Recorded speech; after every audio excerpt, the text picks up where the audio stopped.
In October 2011, Gaddafi's 42-year dictatorship came to an end. The Arab Spring had claimed its third dictator in less than a year. And the Libyans had to take this opportunity to create a new government and a new future for their country. My friend Lewis and I spent a large amount of our undergraduate studies in the Middle East, and we felt a strong connection to the region. And we've been following the events of the Arab Spring rather closely.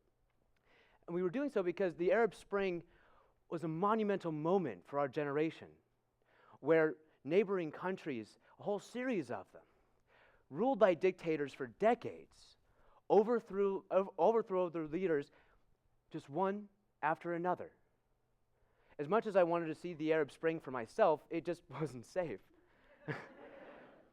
But once Libya began the transition from fighting to organizing political parties, it became safe enough for us to go and learn about how the revolution was affecting ordinary citizens.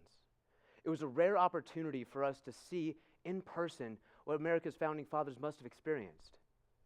We've all read in the history books about how hard and messy it was to start a government in the midst of a revolution from scratch. For us, this was an opportunity to meet people on the ground and see how the revolution actually affected them. So when the opportunity presented itself, we jumped on it. But we had to step outside of our comfort zone a little bit in order to see the revolution from their perspective. And this, as we would find, would change the way that we thought. During our time in Libya, we met with a whole wide variety of people, from electricians to shopkeepers, students, people who had just sacrificed their regular lives, sometimes voluntarily and sometimes not so voluntarily, to fight for freedom. But this fight was not just fought with guns. It was fought with social media, with street art, with pamphlets, and with voices. I would like to introduce to you 3 people that we met, just examples of different ways that people got involved in this process. The first person is Majid. Majid is a great guy. He's a university student with a great sense of humor. And after the revolution started, he fled to Tunisia across the border, but later he returned because he wanted to be a part of the new Libya. After Gaddafi fell, he joined education organizations and collaborated with other Libyans on how to build an educated voting populace. Every Friday in downtown Tripoli, there were demonstrations in the streets advocating for women's rights, for education, transparency, and a host of other issues. And this is where we met Maggie, a very bright woman who had organized one of the larger rallies that day. Prior to the revolution, she was a businesswoman.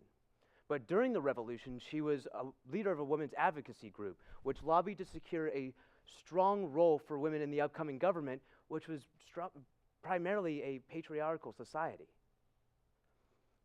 She told us, Libyans are in a very difficult situation right now because we have a hard time knowing what the next steps are in creating a new government. We won the war, but are we going to win democracy? A few days later, we were having lunch, and a young man named Mohammed came up and started a conversation with us. And he said, I'm part of one of the brigades. I was part of the fighting. And what about before the revolution? And before the revolution, he was a language student in a small town outside of Misrata, and he had attended some of the local protests. Now, during that time, the police were compiling lists of instigators and revolutionaries. And a friend of Muhammad's identified him on the list and called him in a panic and said, "You have to get out of town now." So he did. He fled to Misrata, rejoined a brigade, and fought against Gaddafi's regime. As the war wound down, he stayed with the brigade in order to continue protecting his neighborhood from the remaining Gaddafi forces. As our departure time approached, we shut off our cameras and packed our bags and headed to the airport. And as the flight attendants were identifying our nearest exits, I realized that we had been moving so fast that it was such a crazy experience that I hadn't stopped and realized that Majid and Maggie and Muhammad and many others we had met were relatively the same age as me. And it got me thinking, what would I have done? If I was forced to leave my country, would I have returned?